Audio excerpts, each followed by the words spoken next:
जब अंग्रेजों का गुलाम था ये हमारा भारत, उस समय अमेरिका से एक मिशनरी को भेजा गया। उसको भेजा गया कि जाओ भारत और जाकर के भारत को ईसाई राष्ट्र बनाओ। और वो 21-22 साल का नौजवान था जिसका नाम था सैमुअल इवान स्टॉक। ईसाई राष्ट्र का मिशन देकर के उसको भेजा गया।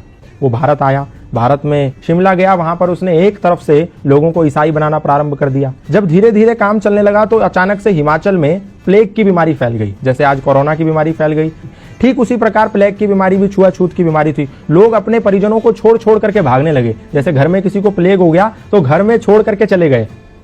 तो ऐसे ही जब देखा सैमुअल इवान स्टॉक ने कि जब ऐसी परिस्थिति पैदा हो गई कि लोग अपने परिजनों को छोड़ छोड़ करके भागने लगे, उस समय वहां पर एक समाज सेवी थे जिनका नाम था पंडित रूलियाराम। वो पंडित रूलियाराम निस्वार्थ भाव से ऐसे लावारिस पड़े लोगों की सेवा कर रहे थे। तो सैमुअल इवान स्टॉक ने देखा कि पंडित रूलियाराम एक खाट के पास हैं जहां पर एक वृद्ध आदमी को लेटा हुआ है और वो प्लेग के मारे तड़प रहा है और उसके गले में एक गिल्टी हो गई है जिसके मारे उसको तड़पन हो रही है। तो पंडित रूलियाराम ने क्या करा, एक कपड़ा लिया, उसकी गर्दन पे रखा और मुंह से उस गिल्टी को निकाल करके उसकी पीड़ा को खत्म कर दिया। उसका मवाद मुंह से निकाला। और जब इस दृश्य को सैमुअल इवान स्टॉक नाम के मिशनरी ने देखा, उसने कहा ये तो सेवा की अत्यंत पराकाष्ठा है, सेवा की उत्कृष्टता है। मैं जो सेवा के नाम पर लोगों को ईसाई बना रहा हूं, ये तो फरेब है, ये तो धोखा है, ये तो फ्रॉडगिरी है, ये तो षड्यंत्र है और ये तो निस्वार्थ सेवा है जहां इनको कुछ नहीं मिलना। ये मर भी सकते हैं, छूने पे लोग मर जा रहे हैं और ये उनकी ऐसी सेवा कर रहा है। उस समय सैमुअल इवान स्टॉक का हृदय परिवर्तन हो गया।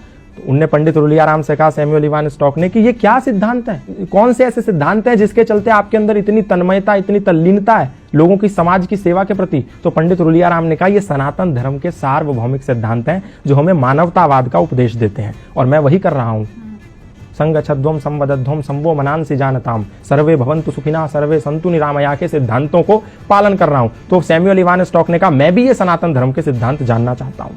तो सैमुअल इवान स्टॉक को पंडित रूलियाराम ने सत्यार्थ प्रकाश दिया, द लाइट ऑफ ट्रुथ नाम की एक पुस्तक दी। बोला तुम ये पढ़ो और तुम्हें सनातन धर्म का पूरा सारांश पता चल जाएगा कि सनातन है क्या। सैमुअल इवान स्टॉक ने उस पुस्तक का अध्ययन किया। अध्ययन करने के बाद ऐसा हृदय परिवर्तन हो गया कि आया तो था वो भारत को ईसाई राष्ट्र बनाने, वो भारत को आजाद कराने की लड़ाई में कूद पड़ा। और जब वो लड़ाई में कूद पड़ा तो अंग्रेजों ने उसको जेल में बंद कर दिया। जेल में बंद कर दिया तो उसकी मुलाकात लाला लाजपत राय से हुई। जेल से निकल के आने के बाद उसने पंडित रूलियाराम से मिला और बोला कि मैं अब सनातन धर्मी बनना चाहता हूं और मैं अपना नाम भी, क्योंकि आपने जो मुझे सत्यार्थ प्रकाश दी थी, द लाइट ऑफ ट्रुथ, उसको पढ़ने के बाद मेरा हृदय सनातन की और श्रद्धा से भर गया है। तो मैं नाम भी अपना उसी सत्यार्थ प्रकाश से अभिप्रेरित होकर रखना चाहता हूं। अपना नाम सत्यानंद रखना चाहता हूं। और वो व्यक्ति सत्यानंद आर्य सन्यासी बन गया और भारत में रहकर के मृत्यु पर्यंत सनातन धर्म का प्रचार करता रहा। आप सोच के देखिए कि एक व्यक्ति जिसको भारत को ईसाई मुल्क बनाने के लिए भेजा गया था लोगों के साथ छल कपट करके, वो व्यक्ति सनातन धर्म का प्रचारक बन गया। उसने अपनी पत्नी को भी सनातन का प्रचारक बना दिया। अपने घर के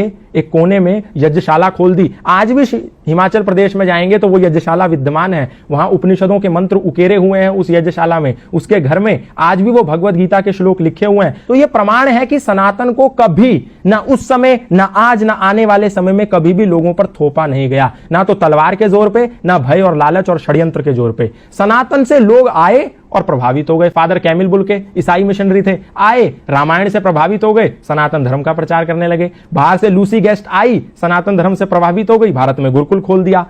स्टैनफोर्ड की एक महिला आई, भारत में आके गंगा के पास बैठी, साध्वी भगवती सरस्वती बन गई। एक व्यक्ति स्विट्जरलैंड से पैदल भारत आ गया, 4 साल 18 मुल्क पैदा करते हुए। कोई गया था उसके कंधे पर बंदूक रखने और उसका नाम हो गया बैन बाबा। ऐसे बहुत सारे उदाहरण है, मैं बताऊंगा तो समय कम पड़ जाएगा। सनातन को कभी भी किसी पर थोपा नहीं गया। लोग आए, खुद बन गए। मौलाना महबूब अली खुद पंडित महेंद्र पाल आर्य बन गए। खूब सारे मौलाना, मतलब इमाम मस्जिद के, खुद सनातन धर्मी बन गए। हमने किसी को जोर नहीं दिया, किसी को जबरदस्ती नहीं करी, लोग आए और बन गए। तो इसमें हमारी क्या गलती है?